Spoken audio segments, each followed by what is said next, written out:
ایرج گلپا و اکنون در مراسم بدرقه گلپا ایرج با شما سخن میگه.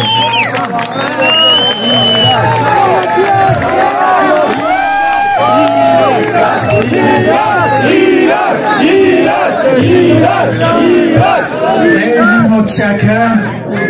اولا اجازه بدید که من به خانواده محترم دوست بزرگوارم تسلیت عرض بکنم و در ثانی منم که حالم زیاد خوب نیست. ما جون خواننده بودیم که در گذشته موندیم و کارمونم خوب بود، مردم ما قبول داشتن. من و اکبر گلپا خدا رحمتش کنه خیلی خوب میخوند، خیلی صداش گرم بود، شعرهایی هم که میخوند واقعا شعرهای خوب رو انتخاب میکرد. من خیلی خوشحالم و افتخار میکنم به اینجور دوست. خدا رحمتش کنه، خدا صبر بده به خانواده. دنیا به شما دوتا افتخار میکنه. سلامت باشی استاد ایرج. افتخار ایرج، افتخار استاد ایرج. ایرج دوست داریم، ایرج دوست داریم، ایرج دوست داریم، ایرج دوست داریم، ایرج دوست داریم.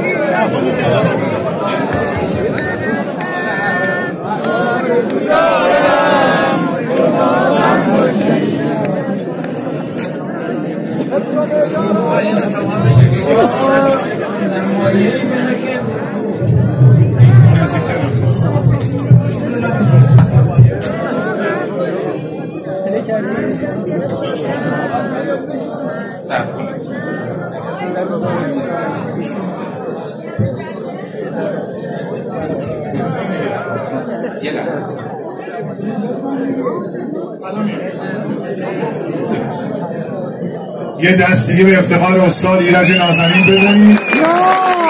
الان به احترام دوستشون، همراهشون، هم آوازشون برای شما قطعه آوازی با آقای جمالی خواهند خواند.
رفتیم چنان به خیال منم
دوستان عزیز، این یعنی که آواز هنوز زنده است، گلها هنوز زنده است و ایرج همچنان میخواند و زنده است. به افتخارشون دست